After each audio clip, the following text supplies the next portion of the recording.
The Dalton House. Dawn was beginning to break in the east, and birds were chirping, greeting what promised to be another beautiful spring day.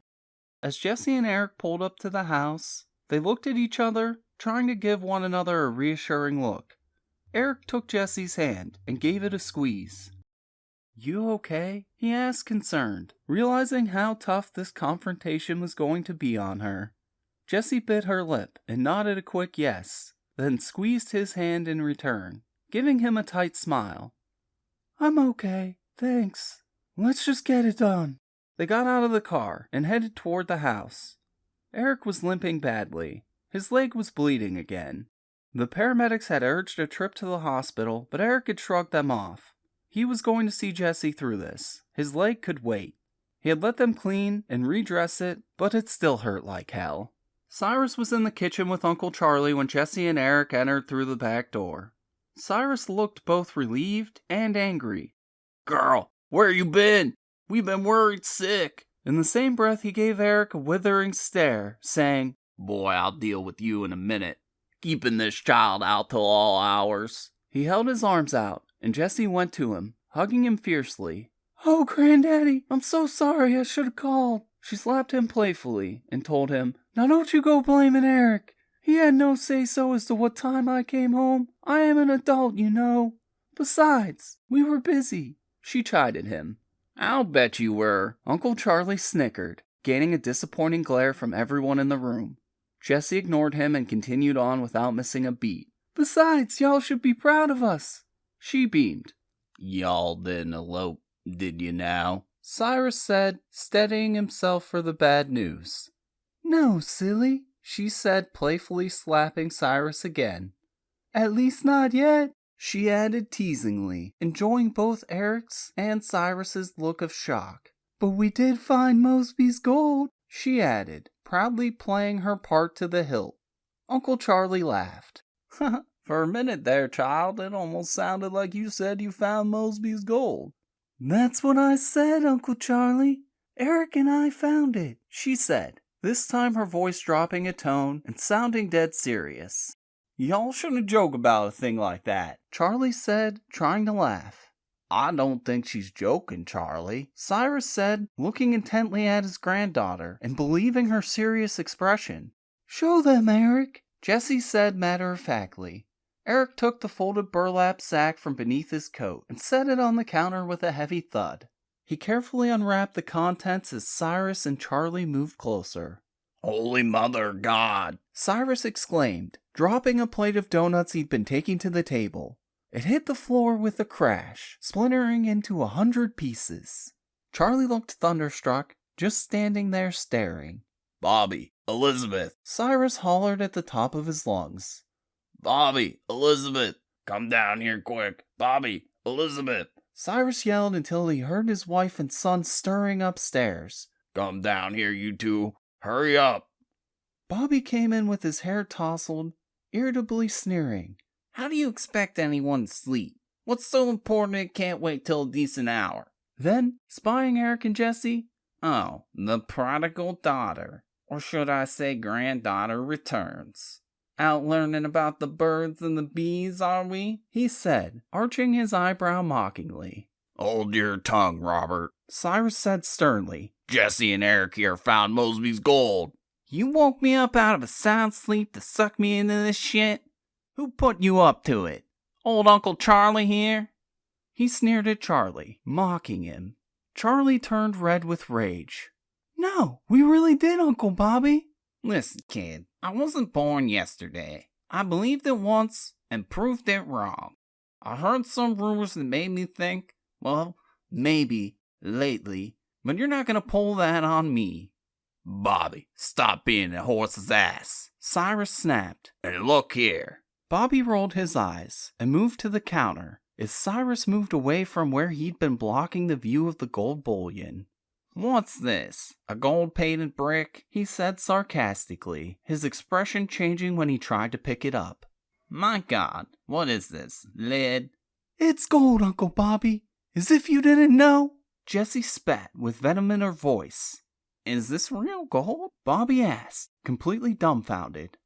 "You know it is. Just like you knew Mama and Sean were close to finding it. Mama didn't trust you. She would have never told you. You found out somehow and killed them for it, you bastard. Jessie picked up a knife from the counter and lunged at Bobby, her emotions getting the best of her. Bobby jumped back as Jessie slashed with the knife. Bobby yelled as the knife sliced his robe and across his chest. Cyrus and Eric leaped at Jessie, restraining her. You crazy little bitch. What are you talking about? Kill my own sister? Are you out of your mind? I've done a lot of things in my time, but I never hurt nobody. Except maybe in their pocketbook. You killed them! You killed them! I know you did! Jessie screamed hysterically, fighting both Cyrus's and Eric's hold on her. Jessie, stop! Stop! Her grandmother yelled, sobbing, stepping in between Jessie and her son Bobby. I'm sorry, Gran, but he killed Mama, Jessie accused. Elizabeth shook her head slowly back and forth, sobbing with her head in her hands. No, child, no, he didn't, she said after a long moment, in a calm, quiet voice. Elizabeth, shut up, Uncle Charlie commanded in a stern voice. I can't take it anymore, Charlie. That gold isn't going to take my son, too. Don't you see? It's perfect, he snapped. Bobby always has been of questionable character. No, Charlie, no more, Elizabeth said firmly. Charlie turned red and chanted, Well, we'll see about that, as he fumbled in his coat and pulled out a small caliber pistol. Charlie, what the hell do you think you're doing with that pea shooter? Cyrus chided him. Shut up, Cyrus. All of you just shut up. I won't shut up, Charlie. I've had enough. Elizabeth looked at Jessie and pulled her close, hugging her fiercely. I loved your mama so much, child. I want you to know that. I do, Gran. I do, Jessie soothed. I didn't know she was there. Shut up, Elizabeth, Charlie ordered, raising the gun and taking aim. What are you saying? Cyrus said, talking to his wife.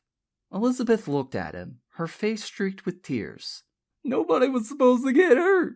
We were just gonna scare Sean into telling us what he knew. I was so nervous. He'd been such a dangerous soldier and all. When the door started to open, it startled me, and I pulled the trigger. Elizabeth, shut up! Charlie roared, firing the gun into the air. I killed her, she blurted. I killed my own daughter. Then Charlie ran up the stairs and fired, I guess killing Sean. It's all your fault, Charlie screamed, his eyes wild and pointing the gun at Bobby. What you did to me all those years ago? You sucked me in, had me trust you, and you made a fool out of me. I needed to find that gold to get my honor back and quiet your goddamn sarcastic mouth. It's all your fault. Charlie squeezed the trigger, and Elizabeth jumped in front of her son, taking the bullet that was meant for him. The door burst open, and Sheriff Connolly and the two deputies piled through. Hold it, County Sheriff, he yelled. Put your hands up and drop the gun.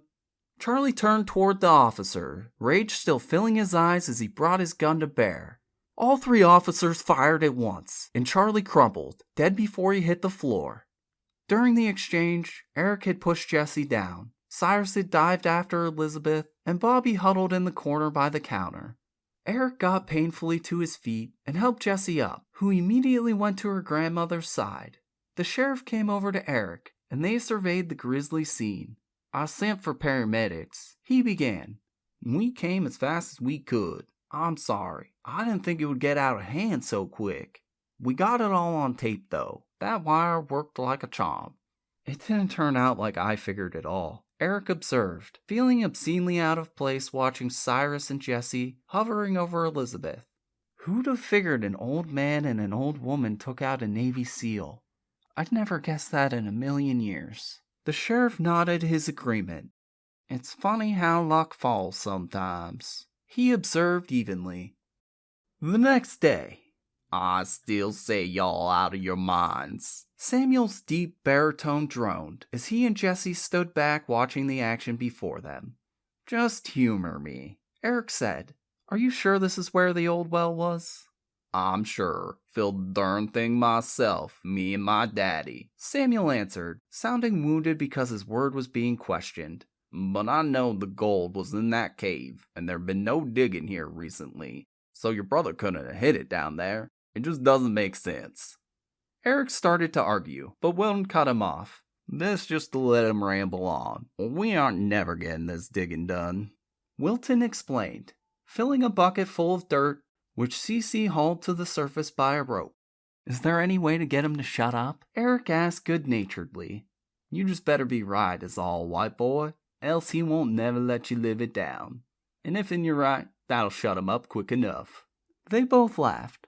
"I heard that," Samuel chided, looking down on them. Eric and Wilton were down about 8 feet in close quarters, trying to dig out the old wishing well by hand. "Y'all two pups better not be talking about your elders so, or I'll come down there and give y'all an ass whooping," Samuel bluffed. Jessie patted his arm. "They don't mean it, Samuel," she reassured him. "I know they don't," he said with a wink, "but I got to keep 'em on the toes." A car pulled into the driveway. "Sheriff's coming," Samuel said hesitantly. "Cece, help me up, please," Eric called as he scampered out of the hole, leaving Wilton down there to dig. Eric wiped off his hands on his discarded shirt. The day was warm, and he was working up a sweat. "Howdy, Sheriff. What can I do for you?" Eric greeted, shaking the sheriff's hand firmly.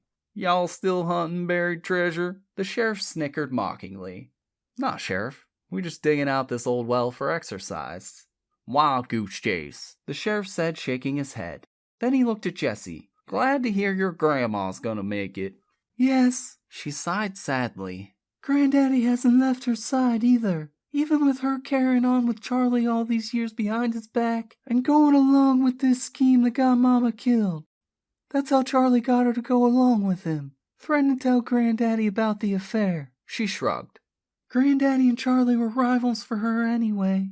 I guess she just couldn't make a choice. I want to hate her for Mama, but I can't. It's just gonna be hard," Jessie said tight-lipped.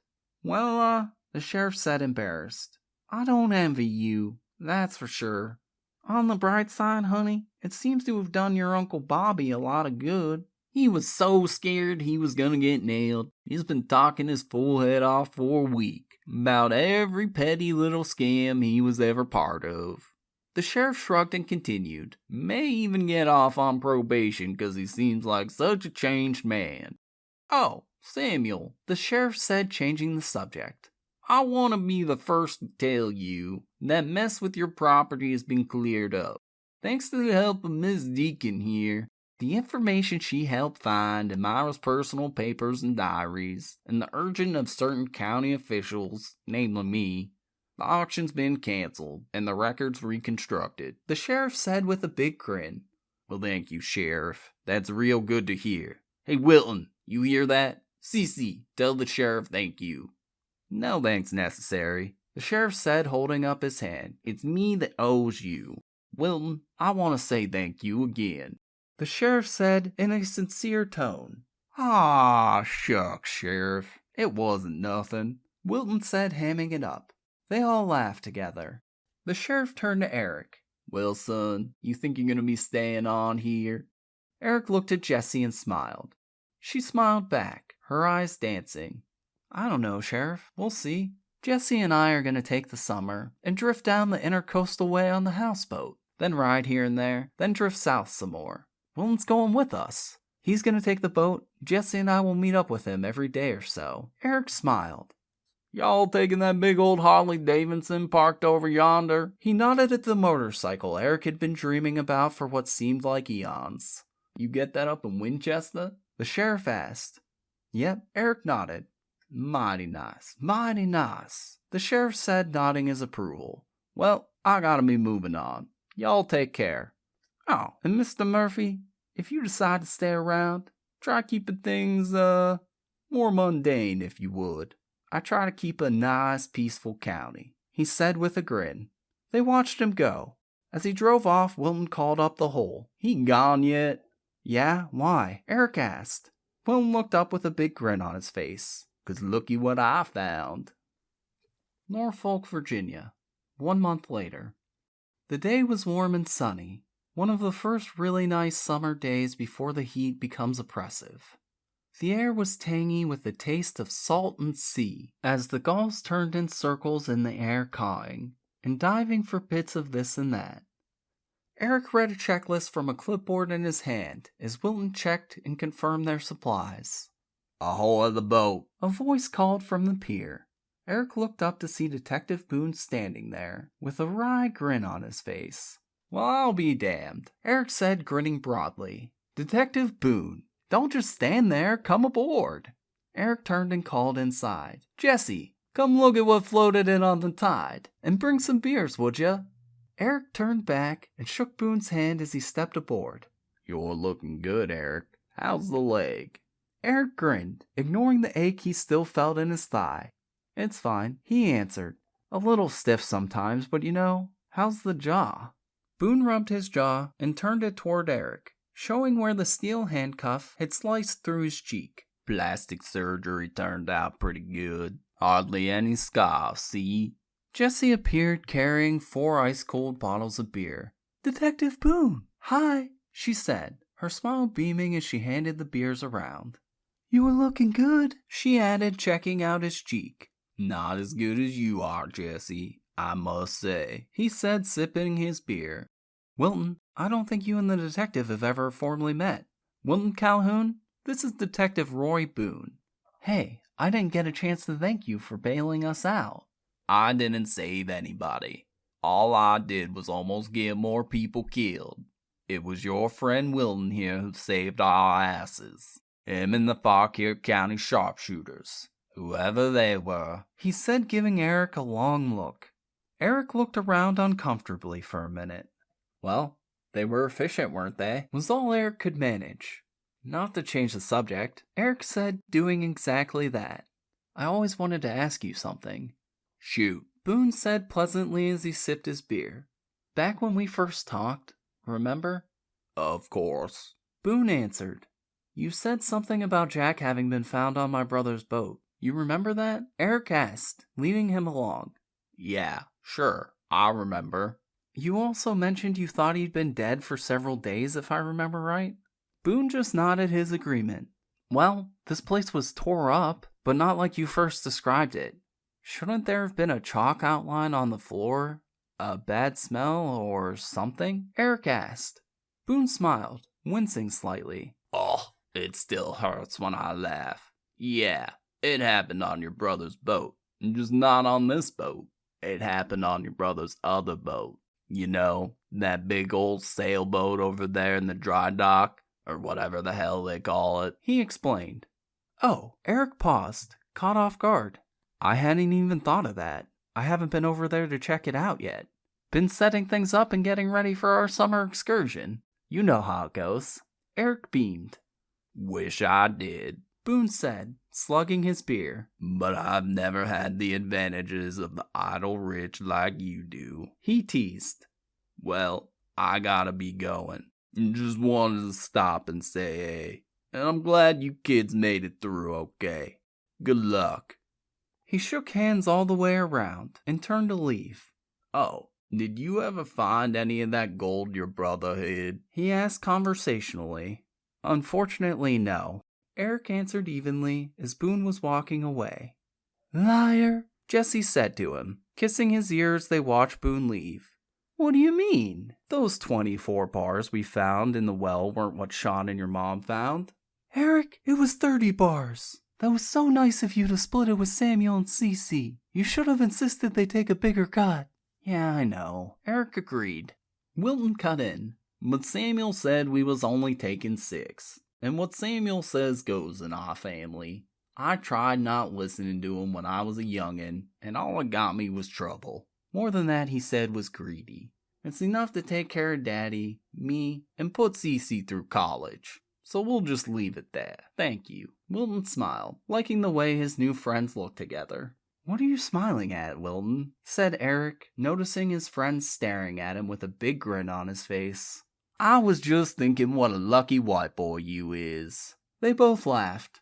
"When I met your sorry ass in jail, you didn't have a damn thing, not even a shirt on your back. Now look at you. You got the beautiful woman hanging on you, and a millionaire to boot. Don't get much luckier than that. And that's the truth. Y'all even trying to give money away, and folks keep telling you, nah, lucky white boy, you just go ahead and keep it. They all chuckled. Jesse pouted teasingly. I'll have you know, Wilton Calhoun, I was not hanging on anybody. Who said I was talking about you? Wilton grinned in his slow, easy drawl. Oh, you! She slapped him playfully. Eric, I didn't know Sean had another boat, Jesse said, changing the subject. I didn't either, Eric said, looking off into the distance. They all looked at one another, silently agreeing. Eric moved first, then Wilton. Jessie shook her head, then followed. Eric ambled past the marina office, past the Hilton Boat Company building, to where an old, wooden, 70-foot schooner sat in a cradle, out of the water, surrounded by yellow crime scene tape, closing off the area around the old boat. Boy, this thing needs some work, Wilton said, looking as the big boat towered over them. Yup, just the kind of thing Sean would like, Eric said, shading his eyes as he walked around looking the boat over closely. A steep companionway, crisscrossed with yellow crime scene tape, led up to the far side of the deck.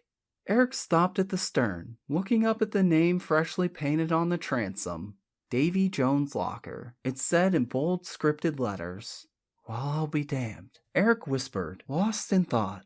The memory of the game they played as kids hit home like a sledgehammer. Blackbeard's gold is hidden in Davy Jones' locker, he repeated under his breath. Nah, couldn't be that easy, he said out loud. What? Both Jesse and Wilton asked as one. Eric explained the phrase and its meaning, and the game he and Sean used to play as children in Florida. So you think... Jesse started. I don't know, but I sure got a gut feeling about it. Last time you had a gut feeling, we all came into a lot of money, Wilton observed. They climbed aboard and walked around. They looked everywhere without actually tearing the boat apart more than it was. Eric met the other two on the deck. Anything? They shook their heads. You? Wilton asked. Me neither, Eric said, shaking his head no. I thought for sure. He trailed off. They climbed down the gangway and started talking about the upcoming trip that would begin in 2 days. Eric, what's that? Wilton asked, pointing to a big pile of large smooth stones. I think they're ballast stones.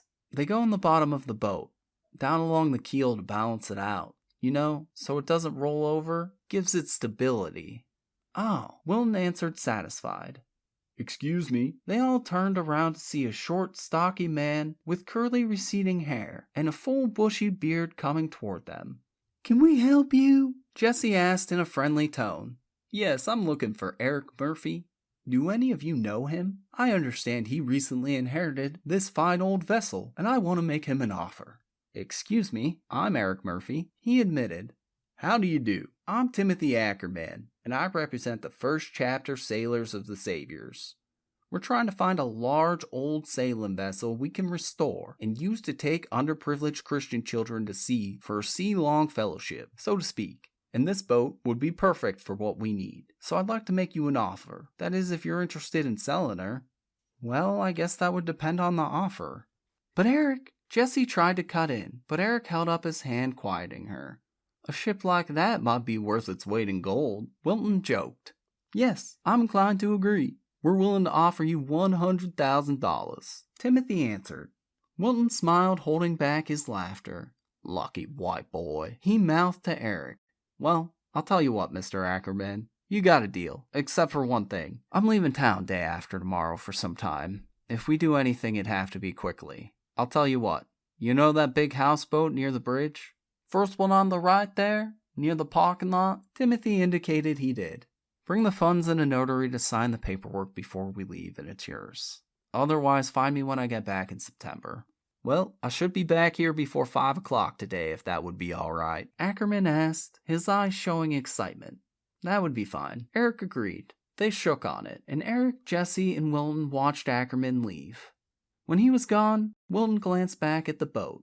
Talk about falling in shit and coming up smelling like a rose. Lucky white boy.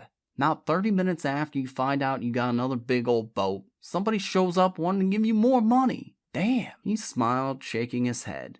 You gonna sell it? Eric looked back at the boat and shrugged. Well, they sound like they got a different idea. Maybe a good one. Besides, what am I going to do with it? They'll put it to better use than I ever will. Eric shrugged. Do those ballast stones go back? Wilton asked, nodding his head toward the pile. Nope, Eric said, looking at the same place. You realize what's probably down there in its place? And it's the one place we didn't look, Jessie asked, adding her gaze to the pile of ballast stones. Yep, Eric said and turned away from the boat. Both Jessie and Wilton turned to follow. Ain't we even gonna make sure? Wilton asked. Nah, it's better to wonder. Who knows? Maybe the sailors of the Saviors will find it. Eric reflected, putting one arm around Jessie and the other around Wilton. I think Samuel was right. Sometimes it's better to just say nothing and leave things be. I've got plenty, more than I ever dreamed. I've found my treasure. I found a beautiful woman and a good friend. Why be greedy? They walked back to the houseboat, Eric with his arms around the other two. No one looked back.